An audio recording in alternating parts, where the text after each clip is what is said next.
I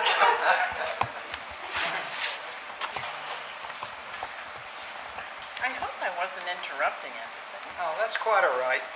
As a matter of fact, Mrs. Stancliffe is the reason I have invited you here. Oh, now I'm really intrigued. We haven't worked together or even seen each other in several years, even since you're retired.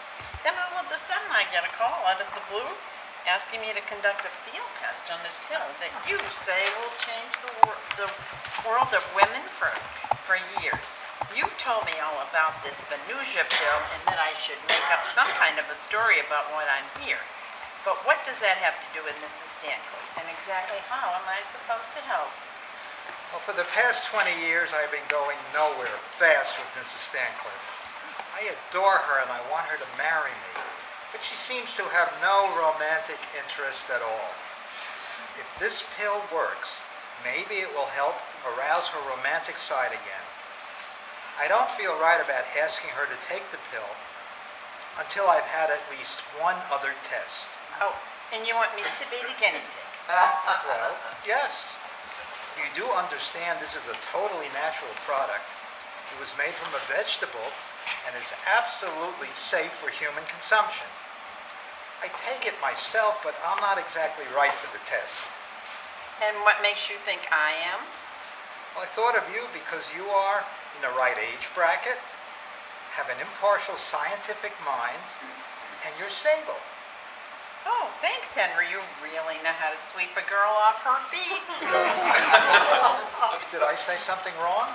No wonder Mrs. Stancliffe isn't succumbing to your charms. Henry, are you assuming that I'm menopausal? You're not? Really? At your age? Be careful. You know, women who are menopausal have been known to eat their young. You are lucky. Today I took my crabby pill. So will you do it? Why not? It might be fun if it works. All I ask is that you keep written notes on how you feel emotionally and physically. I'm not sure about the dosage. Why don't you try one now and one in a couple of hours? You've probably forgotten one thing, Henry. If I'm going to feel romantic, who am I going to feel romantic about? I do need someone. There's Bud. Bud? You mean the Casanova with the molasses tongue? He's not exactly my type. But I guess I could record my feelings toward him in the name of science. Perfect. If you do feel anything toward him, then it will only substantiate the effectiveness of the pill. I really do appreciate this, Hillary. Oh, don't worry, Henry. I'm going to be discreet. Oh, and by the way, Mrs. Stancliffe doesn't know anything about this or the fact that I asked you to come here. We'll have to be careful not to let her on. We can meet later and discuss your findings. Okay, I told her I was here to start meeting people socially again. I didn't know how close to the truth that was. I can't believe you talked me into this, Henry. You are going to owe me.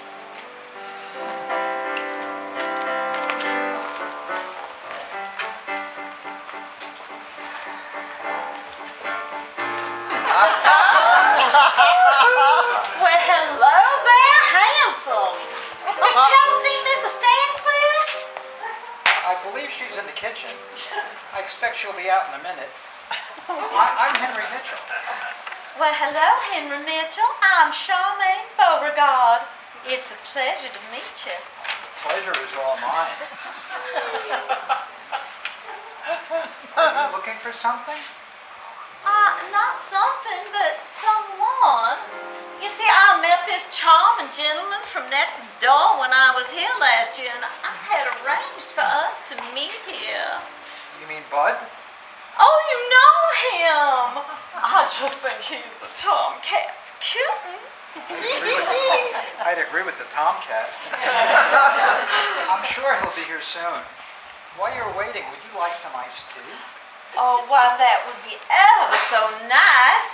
I am as dry as an empty mint julep glass in the middle of summer.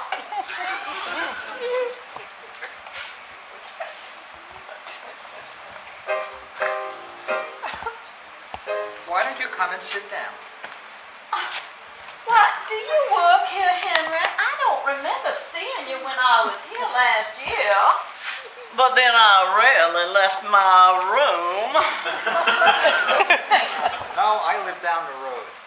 I'm what Mrs. Stancliffe calls her gentleman caller.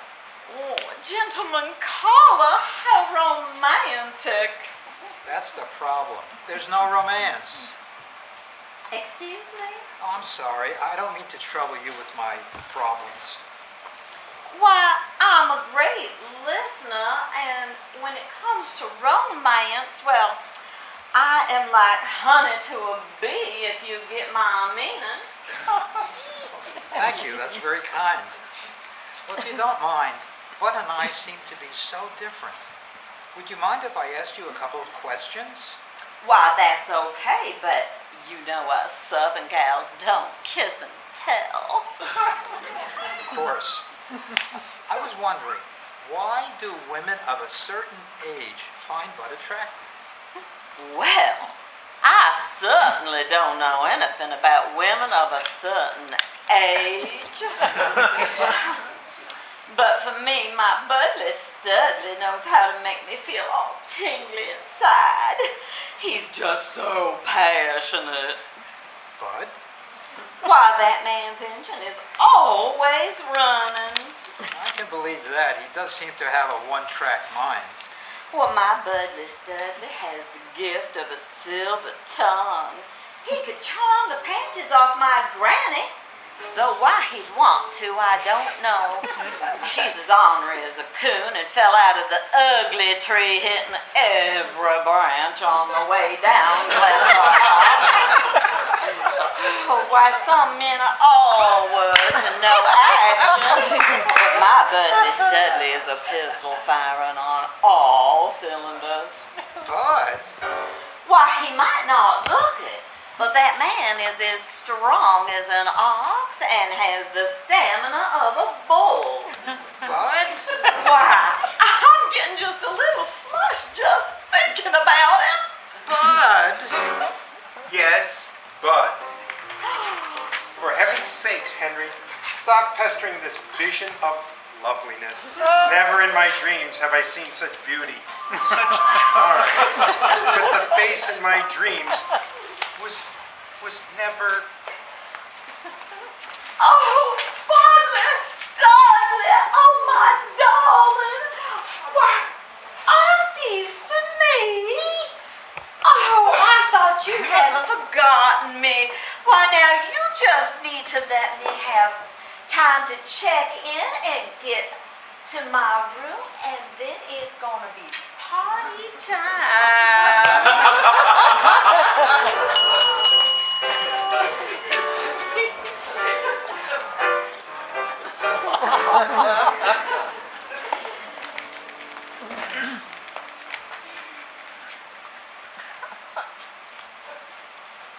Oh, welcome back, Miss Beauregard. I'm sorry to keep you waiting. Oh, I well. will be with you in precisely 25 seconds. Well, that's quite all right. I have been wonderfully entertained by these two marvelous gentlemen. Mr. Davis, I know this establishment is called Rose Cottage, but if I wanted a statue of a man holding a rose, I would buy one. Right, Mrs. S. You, my dear, are the rose among thorns. If you would just complete this, please. Smooth that. There we go. I hope you weren't bothered by those two. Oh, I could never be bothered by my Budley Studley. And, why, your gentleman caller is just darling. Henry, Why, if you don't mind my saying so, I think you two belong together like a couple of love doves in a magnolia tree. Henry, Why, he's as cute as a sack full of puppies. Henry. Yes. If I didn't have my Budley Studley, I'd be all over him like a chicken on a June bug. Perhaps your Budley Studley, Mr. Davis, would like to help you with your luggage. Mr. Davis, why don't you make yourself useful and help Mrs. Beauregard to the Tahitian Roads Sunset Roseville? Oh, no, that's not necessary, darling. You're gonna need all your strength for later. You just give me a few minutes to get cleaned up. I just need to put on something more comfortable.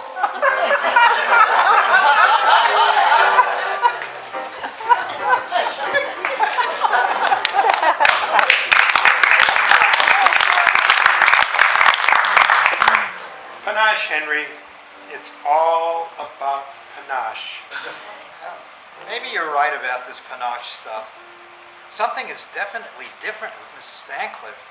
She called me my dear earlier today. Henry, I hate to burst your bubble, but I have a confession to make. I don't think it was your panache. I borrowed some of your Venusia pills. I figured you wouldn't. So I put one of them in a glass of iced tea for Mrs. S. You what? What were you thinking? Ah, Henry, don't get mad. I was only trying to help you. And look what it did.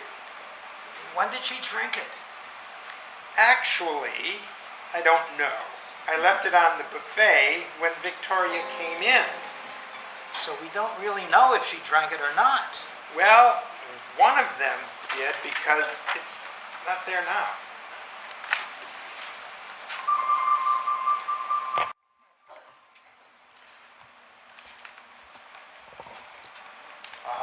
The beautiful butterfly returns. The strong arms that you have been longing for are here, waiting for you.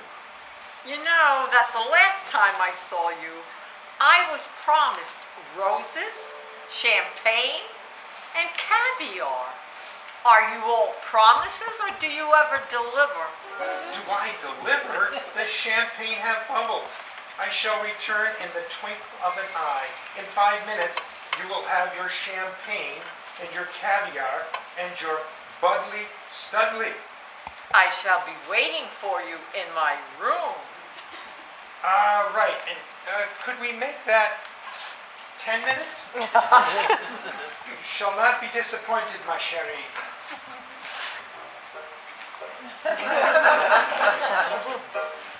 Hello again. How did the proposals go? Well, she actually reacted quite differently. But now I'm not sure whether it was your words or something else. Doesn't matter. She's changed. If I were writing this in one of my novels, I might say, give into the passion that dwells within your breast. Do that which up till now you have been afraid to whisper. I know I am. Good evening, Henry.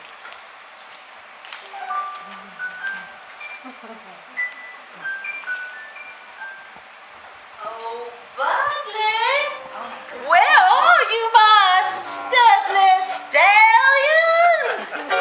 What? Oh, Henry, I thought I heard Bud's voice out here. I'm afraid I have embarrassed myself.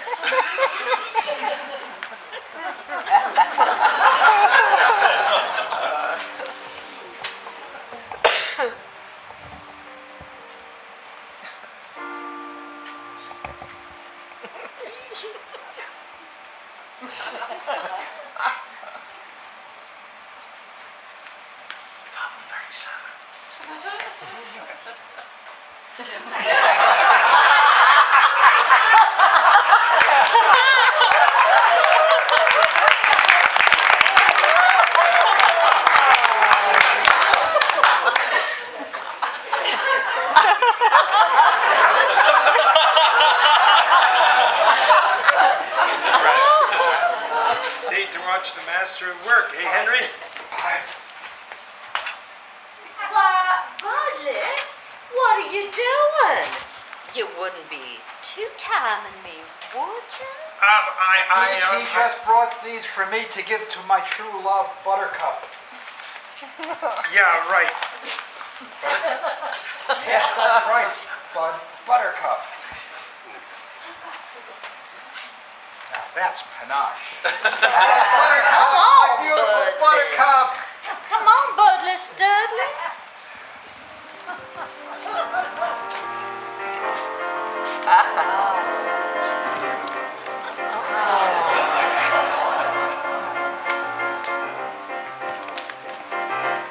Oh, Bud.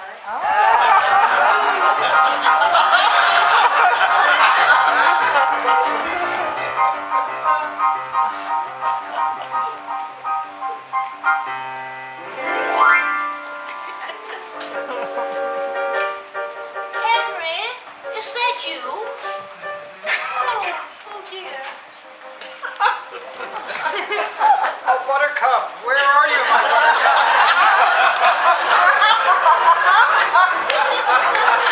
Henry, this is most vexing.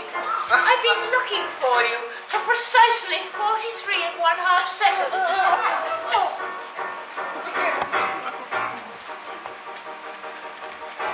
Buttercup, where are you? I have a surprise for you. Oh, Budley, don't you know it's not nice to keep a lady waiting? There you are.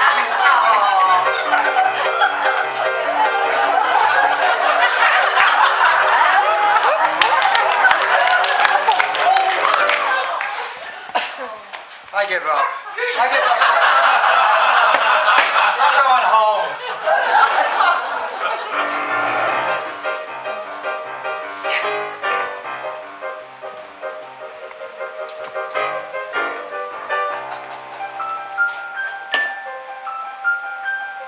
Champagne, roses, and caviar for such a vision of loveliness, such beauty, such charm.